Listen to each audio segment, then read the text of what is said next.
everybody. Welcome to the Following On podcast, where England have levelled the series. Yes, they have. It's 1-1 after a thriller in Pune. Well, certainly a thrilling run chase by England. I'm Mark Nicholas, and over the next 25 minutes or so, we'll have Darren Gough, Steve Harmison and Alex Tudor with me, dissecting all the major talking points of the day. Great 100 by KL Rahul and other good batting from India, but completely eclipsed by Johnny Bairstow and Ben Stokes. They put on 175 in 18 overs and 5 balls. England waltzed home 337 for 4, plenty of time to spare, and Liam Livingstone left an imprint on the game with the way he dealt with a momentary crisis, brushed it aside and gave a sparkle to England's victory. We're going to get all the reaction from both camps. Yes, you're listening to Following On here on TalkSport 2.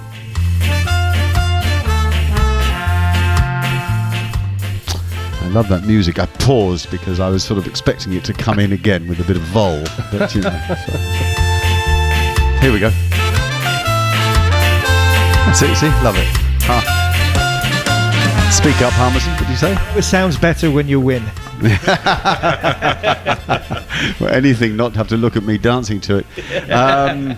Steve, let's start with you. That really was a day and a half, and the reason I'm starting with you, because you said before play that as far as you're concerned, you know, one-day cricket is all about 4s and 6s. Yeah, 4s and 6s, absolutely. You want to see, you know, a belting pitch. Good bowlers will always find a way. Bad bowling will get punished, and explosive batting will come to the fore, and people will be royally entertained. We're sitting 17 floors up in the news building, and there's a man on the screen, Ben Stokes, talking to the world media, and boy, did he entertain. It was phenomenal, some of the sixes he hit in that middle period. Johnny Bairstow as well, Jason Roy. I tell you what, the one thing I will say about Jason Roy's innings, which I was so pleased at, because there's question marks come all the time about Roy and the shorter format and everything. He had to work very, very hard in that first 5 overs. Bhuvaneshwar Kumar bowled brilliantly in that, and he asked questions of Roy, and Roy overcome that, come out the other side, got a score, got England off to a start, and for me that was the foundation of where England got to. And I think Wednesday night would have been in the dressing room and the dugout's mind, saying we're not going to make that mistake again, we're not going to let this slip, and we're going to make sure we go 1-1. Well, I reckon, Goughy, that Wednesday would have really hurt, because England are better than that, and they know that, and they kind of had that game too, didn't they? Yeah, you could have a bad game, but I think what would have disappointed England the other night was they got into an unbelievable position to win it. They'd done all the hard work. Bairstow and Roy had played well. They put on the good partnership. It was just the in-game management that made some bad choices. Then the middle order fell away, and we ended up losing a game we should have won. Credit to India. Listen, they found a way back. They had a debutant, Prasidha Krishna, who came back, showed terrific heart and got some extra bounce in his second spell. But you know something, that performance today, though, was outstanding. If there's ever a lesson on how to chase 336, I mean, I must admit at half-time, I thought India were well favourites for that game. I thought they were favourites with those runs on the target after winning the other night. But they've absolutely walked it, mate. They got it with 6 overs and 3 balls to spare. They've walked it. If Stokes and Bairstow would have been there, they'd have won with 10 to spare, 11 to spare. That's how dominant they've been today, England. They've absolutely thrashed India. And talking about, everybody's always feared England anyway. On their day, they can chase any target. But they've proved once again, in 50-over cricket, that brand of cricket will frighten everyone, because no matter what you get, you've got a batting lineup which is not at its strongest there, that can chase anything. I've got to stop you, right? Because there's a fascinating graphic come up on the screen, the television screen, and it has a whole bunch of England's highest run chases, and every single one of them is since Owen Morgan changed the way the team thought back in 2015. Every one of them since then. The first, that famous game against New Zealand in 2015, after the World Cup had sort of been blown, if you like, in Australia. And then they came back to England and played fantastic in that series against New Zealand. Every other run chase, the highest, have been since then. There must have been 10 of them, I reckon. Yeah, I mean, there's a couple of things on that. Owen Morgan, obviously, that's the brand of cricket he wanted to play. That's the brand of cricket he plays as an individual. And obviously, the experience of seeing people playing the IPL. I think that has been the biggest decider in this. But you see how players are playing. You've seen England players now are getting to play in the IPL and getting their opportunities, and seeing other players from other countries the way they play. And it works the other way now, because there'll be teams watching England players now, watching Jason Roy and Josh Butler and Ben Stokes and Johnny Bairstow, and thinking, hang on a minute here. This is why England are special. This is why they're World Cup champions. We've got to do something, because we cannot get 336 and be thinking they're going to walk it with 6 overs to spare, which they actually have done today. They walked it. Absolute walked it. Big L, you do a lot of coaching. What effect does this have on kids? Well, definitely an effect that they want to get involved. I mean, the kids at my school at Kimbolton, they thoroughly enjoy watching England play in the white ball format of the game. They absolutely love it. And the way that the guys go about it, hats off to Owen Morgan, as Goffey said, that's the brand of cricket he wanted, and that's what he's got. And he trusts these group of players. And as you say, that's why we're world champions in this format of the game, because the boys come hard. And yes, you're going to get days like Wednesday when they come a copper, and that happens. But as Harmy said, they ain't going to make the mistake twice. And the way they went about it is how you chase down a big total. And I don't even think 400 mark, to be fair, would have been enough today. I have to say, though, the bowling on both sides was not great. No, let's not kid about it. The bowling was poor. I just think there's too many change up, and I'm like, you got to get your Yorker in, have a good bumper, have a good slow ball, yes, but I think there's too many in different deliveries. Bowl your best delivery, and Goffey was an exponent of the Yorker and slower ball, and I just think we do too much of this slower bumper and cutters, and if the wicket need you to bowl cutters, then do it. But if it's skidding on, why are you bowling cutters? But in a way, that's just another scenario. That's just me going on. But fantastic from England. And as you say, it's all set up for Sunday for a fantastic game. It's not an easy job bowling in this cricket, is it? Let's be honest. I agree. I'm not in any way contradicting you, but it is not easy. Increasingly, these batsmen and these bats are sending the ball massive distances, but so often it seems so easy to miss-hit a 6. And my goodness, you get a flat pitch, and there doesn't seem any way to win as far as a bowler's concerned. No, none whatsoever. And again, you look at Bhuvaneshwar Kumar, he's bowled beautifully in this series. But during that middle passage of play there was a time when Stokes and Bairstow were going. I think they got 85 and 5 overs. No bowler in the world bowls in that. When you're in that mood, no bowler in the world bowls well in that situation. It's just, this is the way the modern game is, and the modern day is going. But I'm with Jude. You bowl your best ball.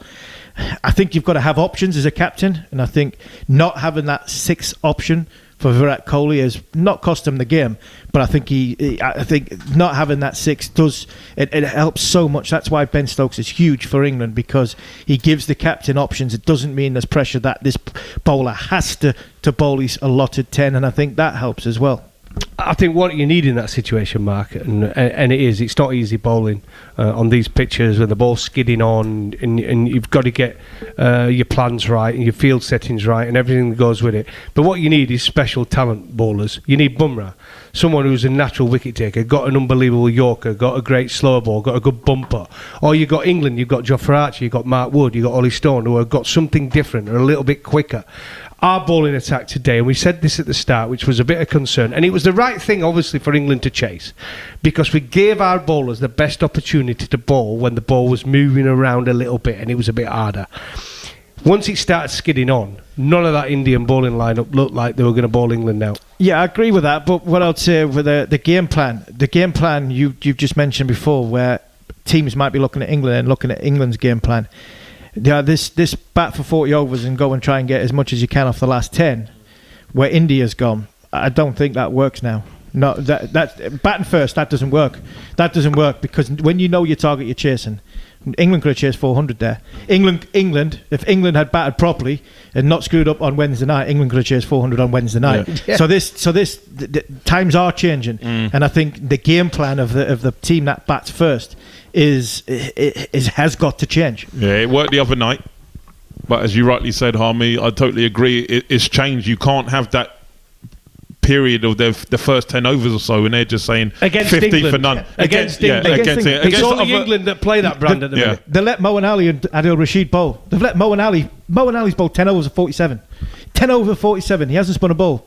England have India have absolutely annihilated Kuldeep Yadav and absolutely annihilated Karul Pandya. So that's the difference. Just waiting for the last 10 overs, for me, the game plans have got to change if you're going to play against England, because England's so strong chasing. From England's point of view, 4 bowlers shy of the side that won the World Cup. So Liam, wait a minute. We'll come back to that subject, because here's Virat Kohli with Murali Kartik. Our lines and lengths were really good, but still England found a way to get that 100-run partnership, and we hardly got any chances, come our way. And then I thought they batted brilliantly well tonight. It was, yes, we did not execute some things that we wanted to, but that was some of the most amazing batting you're going to see while chasing a total. So you have to give credit where it's due, and tonight they totally blew us away with that partnership of Johnny and Ben Stokes. We didn't even have a chance throughout that partnership, and that's how good they were together, and they thoroughly deserved to win. Yeah, absolutely. 317 a couple of nights ago, and the same bowling lineup defended it in style. And today 336, more runs, and with 6.3 overs to spare. Where do you think it went? Or was the wicket better? What else could you have done? I don't think the dew played played any role in the second half at all. It wasn't a factor at all. The ball wasn't difficult to hold. Yes, you could say the wicket settles down a little bit more under lights, but that's no excuse, because we have done it a couple of nights ago. We have defended a total. But as you rightly said, when 2 of the best teams in the world are up against each other, one of them is gonna come out on top convincingly. Last time around, we came back into the game and totally dominated from the time we got our first couple of wickets. And then tonight, we know how England can play, and once they get on a roll and with the kind of intent they have, it's very difficult to bounce back into the game, especially if they give you no chances at all as well. So tonight was a case of, yes, as I said, lack of execution at different stages of the lines and lengths. We could have bowled through those middle overs, but at the same time they gave us nothing at all during that partnership, which is quite rare. If you play with that strike rate and give no chances, it has to be a display of quality batting, and as I said, they deserve to be winning convincingly tonight. Any reasons why Hardik Pandya wasn't used in the last 2 ODIs? Yes, you won the last one, but today, when the others were going for a few runs, could he have been used? Because you did use him in the T20s. Yes, we did. We need to manage his body as well going forward. We need to understand where we need his skill sets with the ball, along with the kind of batting skills he brings onto the field. So we did utilize him in the T20s, but the ODIs, it's a bit of workload management as well. We do have Test cricket as well in future in England, so we want to make sure that we have Hardik Pandya fit and his body going strong in the next few months as well, because he's going to be a very important factor in our squad in all formats of the game. It's just about managing his workloads, and throughout the T20 series he bowled regularly. Hitting in the modern game has gone to a different degree. You see big boundaries and everyone's clearing it by a handsome margin. Happy with the way KL Rahul and Rishabh Pant batted for you? Yeah, I think it was brilliant. Again, we lost 2 wickets early on, 37 for 2. We needed to string in a partnership, and that happened with KL and myself, and then KL carried on and got a big score. Really, really happy for him. He's playing well. He's hitting the ball nicely again, and then Rishabh, I think, changed the game there, took the momentum away. We were actually thinking if we get to 300, it'll be a great effort from there, but then getting those 35 extra runs was purely down to his counter attack, and then Hardik finishing off strongly as well. So very pleased with all these young guys stepping up in difficult situations and doing the job every game. But as I said, look, some of the days it comes off when you're defending, some of the days it doesn't, and tonight wasn't our night, and it was England's, and as you rightly said, it's set up for a nice decider day after tomorrow. Personally, you're a 100-making machine, but you're getting to those 60s and 70s. What do you think? You've played enough. Nobody needs to teach you any batting. But personally, as a top sports person, does it sometimes frustrate you? Oh, I'm not getting to the kind of hundreds I generally get to. I never played for 100 in my life. That's probably the reason why I ended up getting so many in such a little time, because I never focused on them.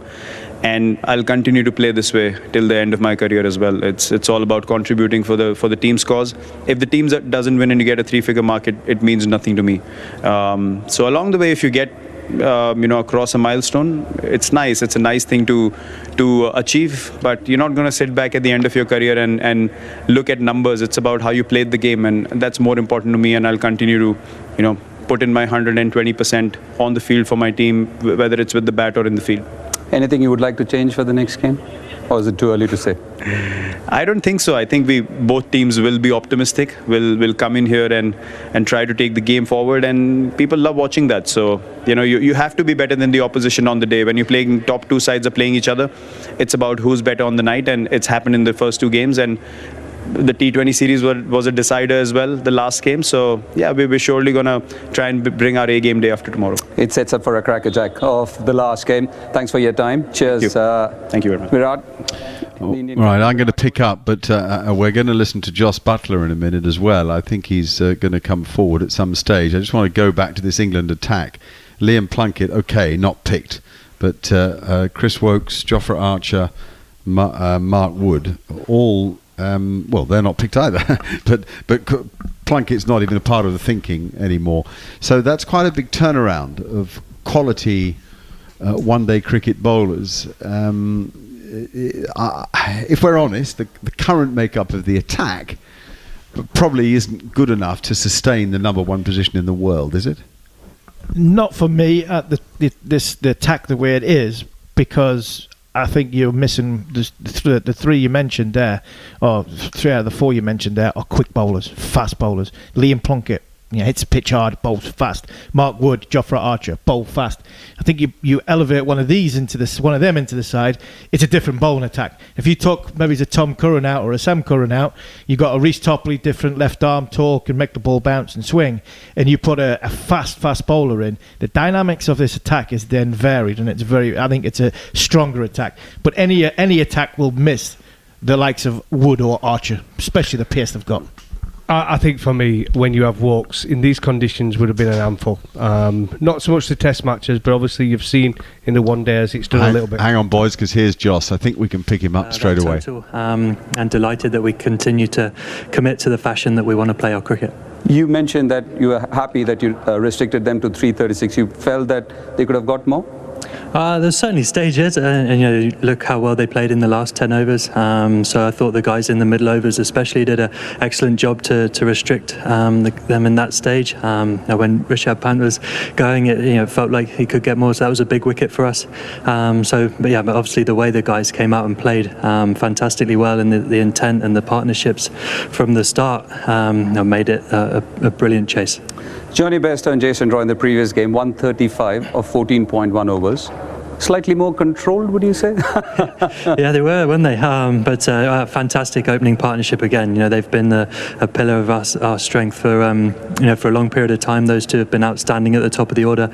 Delighted for Johnny to go on and reach 3 figures today. It's been outstanding for us for a long period of time, and that was a top knock. And the partnership with Ben Stokes was thrilling to watch. You yourself are one of the best strikers of the cricket ball. How was it sitting in the dugout, watching Johnny Bairstow and Ben Stokes going at the Indian team? Yeah, it was brilliant. As a fellow player and as a fan, to watch the fashion that they played, some of the strokes they took, and the commitment to play in that way. Especially after the last game, and some people talked about our way and do we need to be smarter? Of course, we want to play smart at times, but we always want to commit to the fashion that we do play and the brand of cricket that we play as a side that served us so well for so long, and it is very important we continue to commit to that when the conditions are suitable. Today, when you guys were bowling, you used the 2 spinners in tandem. Any thoughts behind that? Because it was much different from what happened in the first game. Yeah, just that we felt it was a good time to get Moeen Ali into the game. To use sort of 6th bowler to give us a bit of leeway moving through the innings to not have to be making up too many overs at certain points, and it allowed us to be flexible with the seamers at the end. And Adil, they bowl well in tandem. They're obviously great friends and they enjoy bowling together. Adil's been a brilliant wicket taker and partnership breaker for us, and he obviously got the prize wicket of Virat today. It's been a wonderful series, all formats, and again sets up for a crackerjack of a third game, isn't it? Yeah, absolutely. We played on some good wickets here at Pune, and poised again with a winner-takes-all game at the end. So we'll look forward to that on Sunday. Appreciate your time, Josh. Go well. Cheers. Thanks. the England captain. Yes, Jos Buttler pursuing the argument, that some people suggested we learn to play smarter, but the fact is that we're very committed, if conditions are right, to the approach that we bring to the game. So that's a fair call. Just come back to the England attack. I think it's really interesting. Owen did say that this series will allow us to look at a few people. So I don't think he's pretending it's necessarily his best side, but they're all competitors to be in the best side. Yeah, they all are. And but they all are. And I think the one thing that England haven't quite nailed is the depth. And I think we've mentioned Tom Curran and the doubts that he's starting to creep into his game and his mind. I agree with Darren. I think Wokes would have been and for some reason Chris Wokes seems to have disappeared, and I'm not sure what or why that is, but a fast bowler in this unit would have been in this team would have been so much more special. Just on one thing, before we continue that attack, Jos Buttler there, I'd give him huge credit for the way he managed them bowlers, because you haven't got that fast bowler in your armoury, so he had to keep Adil Rashid for that little bit later because he needed him to break the partnership. He didn't want to waste his 10 overs, and I thought Jos Buttler captaincy was brilliant on that front because he didn't have a quick man to get a wicket out of nothing. He had Rashid on, he kept him back for later on, and he got the prize wicket of Virat Kohli. So even though you haven't got a fast man, there's different ways to sort of go back to your innings. One of our poor areas has been, if you look at the stats, I think it has been taking at the start, it's taking early wickets, and I think that's been one of our problems, hasn't it? But the dream attack for us still is Wokes, Archer, Wood, Stokes, Ali and Rashid. Yeah. For me, that's still our best attack, the best bowling. So you've got the options there. You've also got Root comes into it as well, who gives you a seventh option. So there's plenty there moving forward for England's strongest side. But I think with Wokes, absolutely, I agree. With the new ball now and the way India especially play, and some other teams play the India style of cricket as well, where they look to get through that first 5, 6, 7, 8 overs without taking any risks. If you've got a bowler who can put the ball in the right areas with a couple of slips in place and know he's not going to go for runs, it's a big bonus, isn't it? Yeah, massive bonus. I'll tell you one thing as well, he's got a good Yorker on him. He bowled a really good Yorker at the back end of the innings. I know he did it when he played a bit of franchise cricket out in the IPL.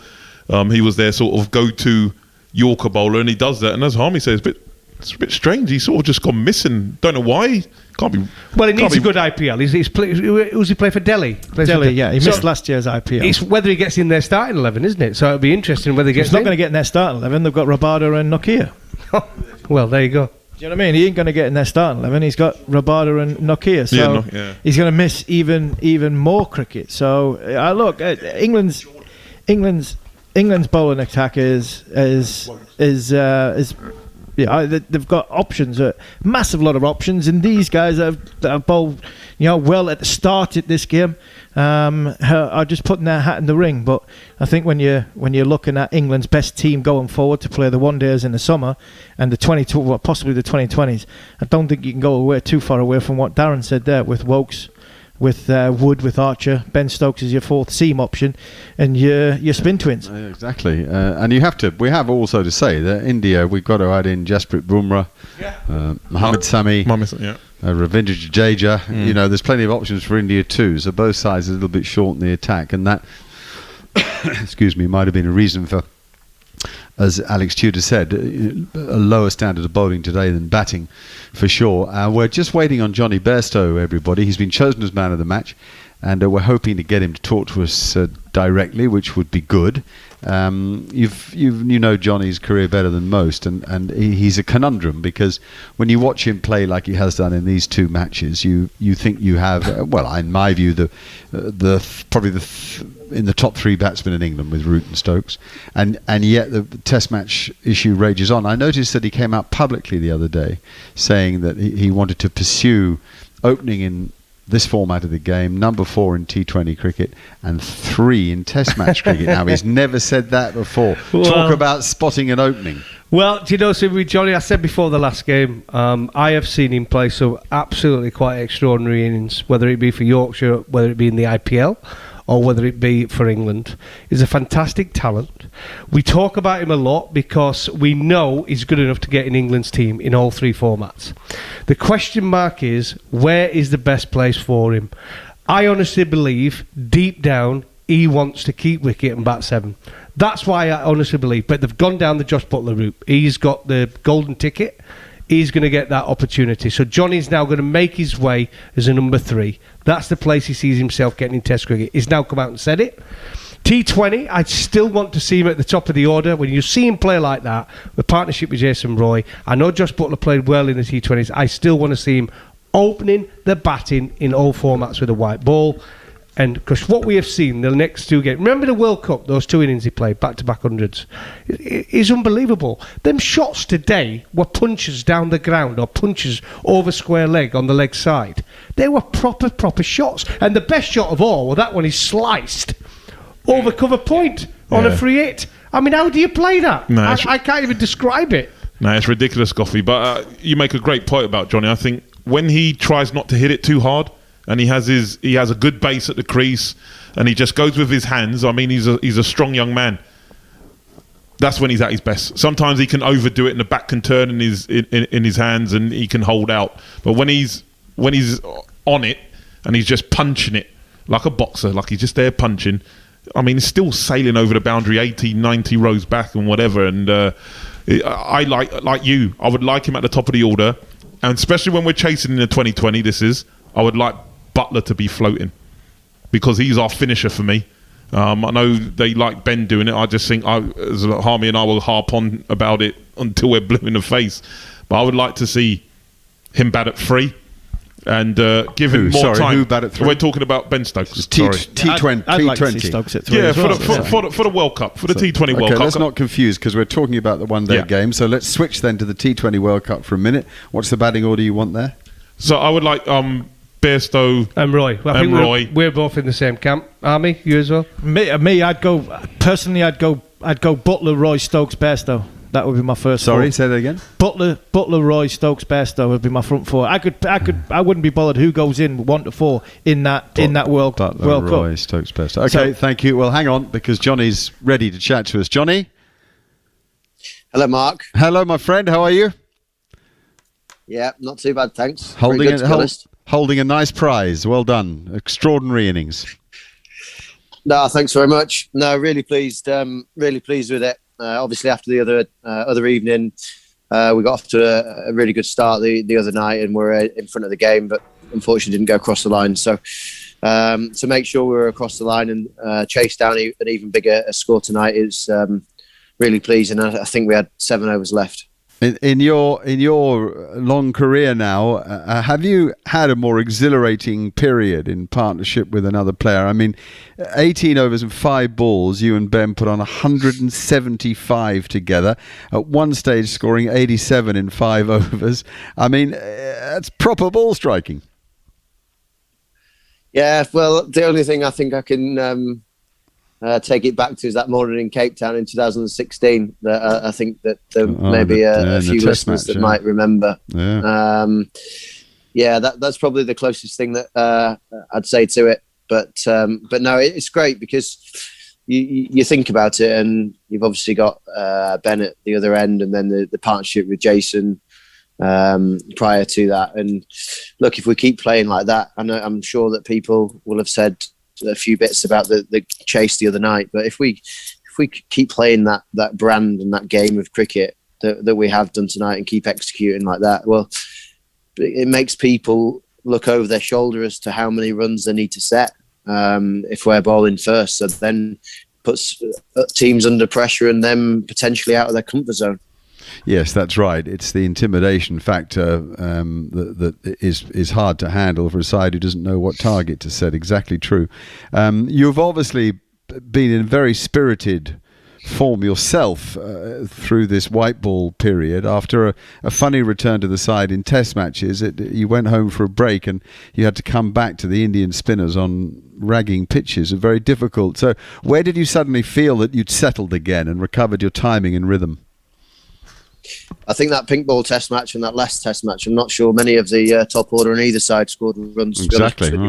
Definitely not. No, I'm just interested in when... In that pink ball game, it was the anti-spin, I reckon, that you could say that did for a lot of people. But to be really honest, like, still batting at 4 is a relatively new position for me in T20 cricket, and I'm really enjoying that. To be there at the end in 2 of the games during that series was definitely pleasing for me. And then obviously the 3 ODIs that we have at the end of this leading on to the IPL is fantastic. So I wouldn't say there was a day where you wake up and you go, oh yeah, I feel good or whatever, because you just have to change formats. Like we've had, I think it's best part of, well, we will have had 8 games in about 2.5 weeks or something like that. Yeah. So they're coming thick and fast. We've got Goffey here, and we were just talking about your shot off the free hit, the low full toss that went over cover. Goffey. Now I know that Goffey isn't Bradman, but he said he just doesn't know how you do that. Yeah, neither do I, to be honest, Az. That's probably the best way of describing it. I think that over a period of time, you're trying to develop your game in ways, aren't you? And we saw how the Indians executed their wide Yorkers in the T20 series pretty well. And we also realised how other teams may potentially try and bowl us, especially at the death. So trying to utilise the skill sets that you've got and manipulate them into counteracting what potential plans may be going forward, I think is an important part because the game is ever evolving. So there was a couple like that in South Africa. So it's something that I have tried to work on a bit, but you can't really practice it too much, to be honest with you. It's more instinct. Yeah. I don't want to keep you too long, but I am interested what happens in a dressing room when you collect, having just conceded 336. You know you've got 337 to win. Have you noticed throughout your career that over time now, with all the things that have changed in cricket, mainly the 2020 run chases, I suppose, that the dressing room is much less phased by such a mighty potential a mighty run chase than perhaps it once was? Yeah, I think 300's pretty much the norm. I think that J-Roy came in and said, it's about par. And that was that, to be quite honest with you. There wasn't, Jason and I we didn't talk about it. We actually, I think I faced 8 balls. I was 5 off 8 in the first 8 overs, and Jace was, he didn't get off to a flyer. Like, you've got Bhuvaneshwar Kumar bowling with a new ball at the other end, whose skills are very good and never misses length. So you've got to accept that they are going to bowl well. And I think that the way in which we were quite calm about it today, there wasn't a rush or anything like that. We were calm about the way that we started, because it wasn't necessarily that flyer in the first 4 overs. And then the realization of we've got the skill sets to be able to catch that up and take it forward and go on from there. It happened in the last game. I think we were 135 off 14, and then I don't know the exact figures today, but it was another good power play. I think we were 60 off, 60 on off 10, I think. Yeah. So if we're up and about around there, then we're fairly happy, because then we're able to take the game on. I'm feeling good about Sunday, I imagine. It's a heck of a pitch to play on. It's going to be a cracker. I think that's the exciting bit, isn't it? It's going to be a really good game. The 2 games so far have been entertaining to watch. So we come here on Sunday knowing it's a must-win game, and that's the exciting part, isn't it? In the T20 series, we didn't get the right side of the must-win game. We need to come here. Did you say Sunday? I've lost track of the day. Sorry. Yeah, Sunday. Come here Sunday and make sure that we turn up for that game, and make sure that we put our best foot forward. Yeah, we've all lost any sense of date or time long ago, Johnny. I'm no different from you on that one. It's been going on for a year. Bubble life. Yeah, bubble life. Okay, well, we greatly admired your innings today, and we appreciate your time now. Thanks very much, mate. Cheers. Thanks, everyone. Okay, Thanks take care. Okay, final word from you boys. England, more of the same, really, I think, isn't it? Bat positively. Do all you can with the ball, but the biggest lesson is if you've got a default position with the ball, go to the Yorker. Yeah, and that is I think the ultimate. It wouldn't surprise me if Mark Wood comes in to give them a bit more oomph in that last game, potentially for one of the Curran brothers, and it gives England something extra. But like Johnny said, they're now taking the game to a whole new level. None of this, this 40 bat for 40 overs and go big in the last 10 that India have got. England are blowing that out the water. England now believe they can chase anything. The challenge for England is if they lose the toss and end up having to bat first, what sort of total do they feel as though they can put out there for India if they have to chase? So that'll be the intriguing thing if it goes the other way. But if England have to chase on Sunday, I think we might end up with a positive end of the tour and an England win. Well, definitely what we've seen from the first two games, but if they're chasing and it's the similar total, I think England could quite easily make it a series victory. Realistically, if England would have won them first two, I think they would have batted first in the third one, just to have a look and realise those situations. Similar to Virat Kohli kept losing the toss in the T20s, and they won the series from batting first in most of the games. It would be a brave choice, wouldn't it, if you win the toss and bat first? And I don't think any of the two captains are going to do that. Oh, well, Kohli keeps telling us he wants to bat first. There's no way, mate. He wins the toss in that last game. Okay. He's not going to. He's going to want to do a clean sweep over England and win all three formats. True. He'll be chasing because he does not know what a good total is. No. I thought 3-3-6 today was a match-winning total, and England have just made it look so easy. Obliterated it. Yeah, Virat's the world's great run chaser too, so we know what he'd prefer to do personally. Okay, boys, fascinating. Thank you very much. Appreciate it. I hope you've enjoyed our coverage of England's fabulous win here. A victory by 6 wickets, but my gosh, with 6.5 overs to spare, Johnny Bairstow and Ben Stokes quite brilliant in the run chase. It was a day that sparkled.